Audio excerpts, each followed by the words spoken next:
Welcome to 3 minutes அழகே அழகு சீரியலில் இன்றைக்கி எபிசோடு என்னெல்லாம் நடந்துச்சுன்னு பார்க்கலாம் வாங்க. மறக்காமல் ஒரு சப்ஸ்கிரைப் மட்டும் பண்ணிவிட்டு பாருங்கள். பார்த்திங்கன்னா மதியோட அப்பா வந்து பேசிகிட்டு இருக்கார். அப்பாவுக்கு உடம்பு சரியில்லைன்னு சொல்லிவிட்டு அப்பாவுக்கு சொல்லாமல் நீ எதுவும் இருக்காத, உனக்காக அப்பா நான் இருக்கேன் அப்படின்னு சொல்லிட்டு சொல்கிறாங்க.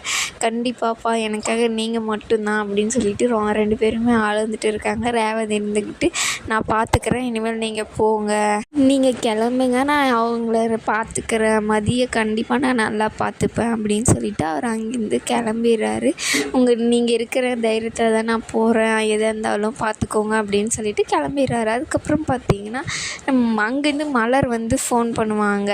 ஃபோன் பண்ணி என்ன பண்ணுறீங்க, எப்படி இருக்கீங்க அப்படின்ற மாதிரி கேட்பாங்க. இல்லை மதியோட அப்பா வந்தார், இப்போ தான் கிளம்புனாரு. ஓ அங்கேயும் வந்து இருந்தாரா அவர் அப்படின்னு சொல்லிட்டு சொன்னாங்க.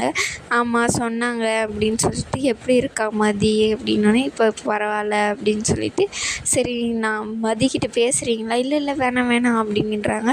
மதி நீங்கள் பேசிவிட்டு ஃபோனை கொடுங்க அப்படின்னோடனே அங்கேருந்து எனக்கு வேலை இருக்குது நான் அப்புறமா ஃபோன் பண்ணுறேன் அப்படின்னு சொல்லிட்டு மலர் வந்து வச்சுருவாங்க. வச்ச உடனே பார்த்திங்கன்னா ஏன் என்ன அப்படின்னு சொல்லிட்டு மதி கேட்பாங்க. அதுக்கு இருந்துட்டு ரேவதி சொல்லுவாங்க, இல்லை அவங்களுக்கு ஏதோ வேலை இருக்கா அப்புறமா பண்ணுறேன்னு வச்சுட்டாங்க, உங்கள் ரெண்டு பேருக்கு ஏதாச்சும் பிரச்சனையா என்ன அப்படின்றாங்க. அதெல்லாம் ஒன்றும் இல்லை அப்படின்னு சொல்லிட்டு அவளும் சொல்லிடுறாங்க. அதுக்கப்புறம் பார்த்திங்கன்னா தங்கராஜு சுரேஷும் உக்காந்து பேசிகிட்டு இருக்காங்க. போலீஸ் ஸ்டேஷனில் லாக்கப்பில் இருந்த இவங்க கூட என்னை பார்த்து சிரிக்கிறான், அப்படி ஆகிப்போச்சு இன்றைக்கி என்னோடய நிலமை அப்படின்னு சொல்லிட்டு சொல்கிறாங்க. அதுக்கெல்லாம் காரணம் நீ தான் சுரேஷ், உன் பொண்டாட்டியை நீ தான் உனக்கு கீழே வச்சுக்கணும், உனக்கு இதாக இருக்கணும், ஆனால் நீ அப்படி இல்லவே இல்லை, அவளை பார்த்தாவே எனக்கு பயமாக இருக்குது, எங்கள் ரெண்டு பேருக்கு செட்டே ஆகாது, எங்கள் ரெண்டு பேருக்குள்ளே எந்த பிரச்சனையும் இல்லை, ஆனால் மதி தான் பிரச்சனையே அப்படின்னு சொல்லிட்டு சொல்கிறாங்க.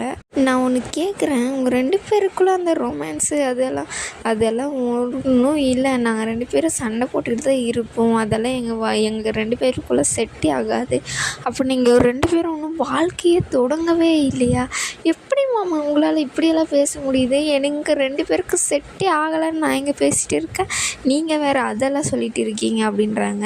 நான் சொல்கிறேன் ஒன்று கேளு, இந்த வீடு ரொம்ப ராசியான வீடு பார்த்தியா, எனக்கு எவ்வளோ நல்ல வாழ்க்கை அமைஞ்சிருக்கு, அந்த மாதிரி தான் அன்பு தானே இந்த உலகத்திலே பெரிய ஆயுதம், அது மாதிரி நீ அவகிட்ட அன்பாயிரு, எனக்கு என்னமோ ஓ மேலே தான் தப்புன்னு தோணுது, ஏன் தெரியுமா, அவள் போலீஸ் ஸ்டேஷனுக்கு வந்து நீ ஃபோன் பண்ணி இது பண்ணனால்தான் போலீஸ் ஸ்டேஷனுக்கு வந்தா, ஆனால் அங்கே இன்ஸ்பெக்டர்கிட்ட கூட உன்னை விட்டு கொடுக்காம தான் அவள் பேசினான், அவளுக்கு உன் மேலே அன்பு இருக்குது, அது உனக்கு தான் புரிஞ்சிக்க தெரியல அப்படின்னு சொல்கிற. என்னம்மாம்மா சொல்கிறீங்க, ஏதோ கதை கட்டுறீங்களே அப்படின்ற மாதிரி சொல்கிறாரு அவர்.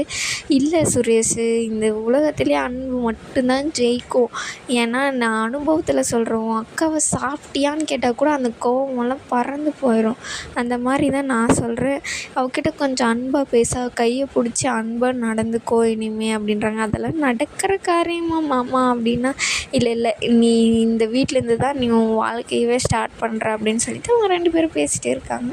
அதுக்கப்புறம் பார்த்திங்கன்னா நம்ம இவங்க பாக்கியராஜ் மலரெல்லாம் காமிக்கிறாங்க.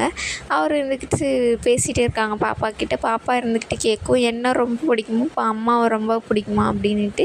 உன்னை மட்டும்தான் எனக்கு ரொம்ப பிடிக்கும், அம்மாவை உன்னை விட கொஞ்சம் தான் அவன் பிடிக்கும் அப்படின்னு சொல்லிட்டு சொல்கிறாங்க. மலருக்கு கோவம் வந்துடும், என்ன பிடிக்கும்னு சொல்லாமல் அவளை பிடிக்குன்னு சொல்கிறீங்க அப்படின்னு சொல்லிட்டு, என்னம்மா இப்படி சொல்கிறீங்க அப்படின்ட்டு சொன்னோடனே, நீ கேட்டதுனால தான் அவர் அப்படி சொல்கிறாரு, நான் கேட்குறேன் அப்படின்னு சொல்லிட்டு மலர் வந்து கேட்பாங்க.